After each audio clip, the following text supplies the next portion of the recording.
Senador Paulo Paim, que ora preside essa sessão, senhores senadores, senhoras senadoras, telespectadores, telespectadoras da TV Senado, ouvintes da Rádio Senado.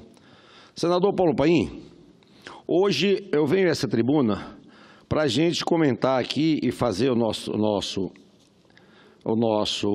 pronunciamento em cima de duas situações. Primeiro, a renegociação de dívida do Estado de Roraima com o governo federal.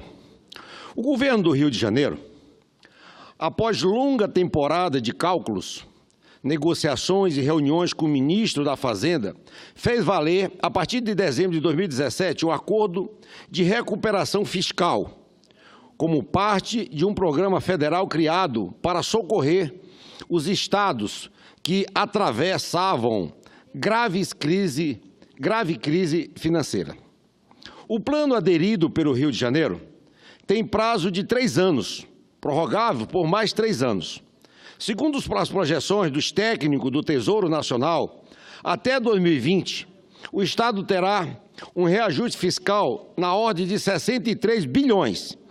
E as principais metas para o período são a regularização e previsibilidade da folha de pagamentos e a retomada de investimentos. Roraima, como é do conhecimento de todos, enfrenta neste momento dificuldades para lidar com a crise migratória de venezuelanos, o que tem deixado o Estado sobrecarregado para garantir serviços públicos nas áreas de saúde, educação e segurança. Dessa forma, senhor presidente, a governadora Sueli Campos esteve em audiência com o presidente Michel Temer nessa última sexta-feira no Palácio do Alvorada, para reforçar o pedido para renegociar a dívida do Estado com a União. O objetivo da renegociação é ampliar o prazo para quitar o empréstimo tomado pelo Estado no valor de 2 bilhões, sendo que até o momento cerca de 60 milhões já foram pagos. A parcela mensal paga pelo governo estadual deste empréstimo é de 22 milhões, valor que tem se tornado cada vez mais difícil de se pagar devido à crise humanitária que Roraima vive e também à crise fiscal. Contudo, senhor presidente, o pedido feito por Roraima, que foi no mesmo molde do Rio de Janeiro e também feito ao governo federal, não recebeu o devido acolhimento. Diz os técnicos do governo federal que Roraima ainda não está na verdadeira crise de não liquidar os seus empréstimos, os seus financiamentos e os seus compromissos. Ora, senhor presidente, o fato de Roraima ainda estar conseguindo cumprir com suas obrigações orçamentárias, tal modo o pagamento da folha de seus servidores é visto como um sinal de boa gestão por parte do governo federal, porém, Roraima, senhor presidente, não podemos esperar que Roraima declare sua sentença de morte orçamentária para poder pedir esse auxílio que ora está sendo manifestado pela governadora. Observando-se que o Estado já se encontra enfermo, na verdade na UTI, né, e com perspectiva de piorar seu quadro fiscal. As providências já estão sendo buscadas para que não fique na mesma situação em que se encontra o Rio de Janeiro. Então, quando hoje a governadora busca essa prorrogação dessa dívida, esse pacto de dívida com o governo federal, o objetivo é exatamente não permitir que o Estado de Roraima se torne amanhã um Rio de Janeiro. Mas a falta de sensibilidade do governo federal, ou talvez a intenção do governo federal de deixar Roraima quanto pior, melhor, para tentar eleger lá políticos que se encontram hoje correndo o risco de ir para a cadeia lá em Curitiba. Portanto, o Estado de Roraima paga um preço caríssimo por conta disso.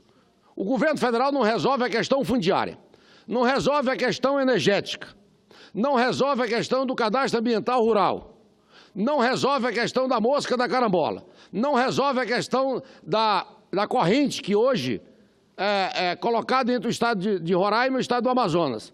E agora, não faz o acordo né, da dívida que o Estado hoje pede, igual o modo que foi feito no Rio de Janeiro. Então, é um governo que está se demonstrando incompetente para resolver a situação do nosso Estado. Por outro lado, senhor presidente, eu também quero hoje, aqui, abordar a questão da Venezuela. Eu venho também a essa tribuna hoje para tratar de um assunto muito discutido nos últimos meses, porém com enfoque diferente. Todos nós, quando falamos sobre a crise venezuelana e a consequência crise migratória, focamos nos imigrantes que estão fugindo de fome e da miséria de seu país em busca de melhores condições de vida em nosso território, especialmente no estado de Roraima. Mas por que não refletirmos no porquê de tudo isso está acontecendo e o que de fato motivou e quem deveria ser responsabilizado por tudo isso? A Venezuela, senhor presidente, país mundialmente conhecido por suas vastas reservas de petróleo e suas belezas naturais, possuía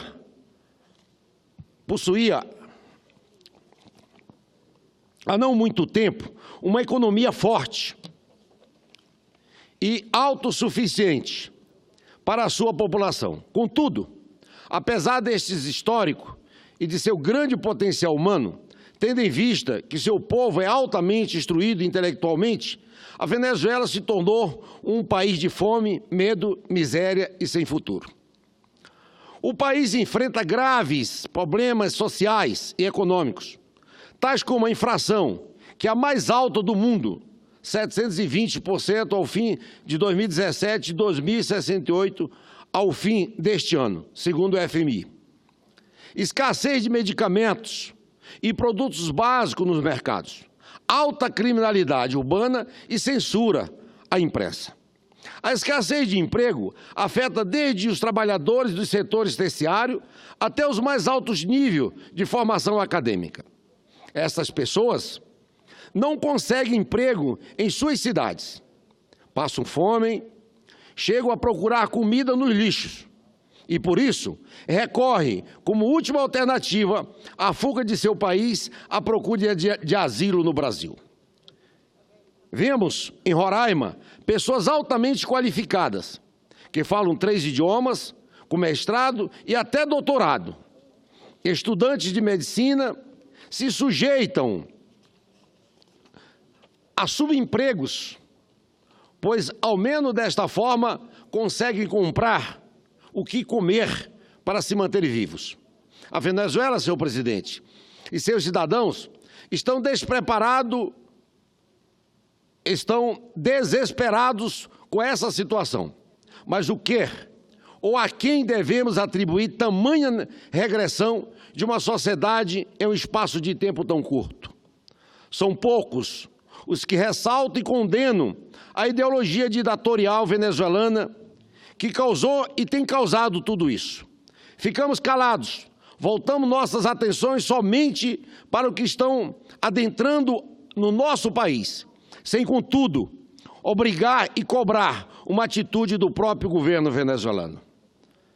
Desde que o tenente-coronel Hugo Chávez chegou ao poder em 1999 e começou a esboçar a Revolução Bolivariana, uma das bases de sua proposta foi a de aliança cívico-militar, um conceito disseminado historicamente na América Latina, tanto por ditadura populista quanto por partido de extrema esquerda. Porém, senhor presidente, Chávez foi muito além, a tal ponto de os militares permearem as bases da sociedade e do Estado. E com Maduro no poder, isso tudo tomou proporções exponenciais. Os oficiais, incluindo em exercício, dominam os ministérios, 11 de 32, as atividades produtivas, a renda petrolífera, a distribuição de alimentos, que cabe ressaltar, chega a ser mais lucrativa do que o comércio de drogas, pois montam uma formidável operação de tráfico em que vendem os produtos a preço 100 vezes maior que o fixado pelo governo.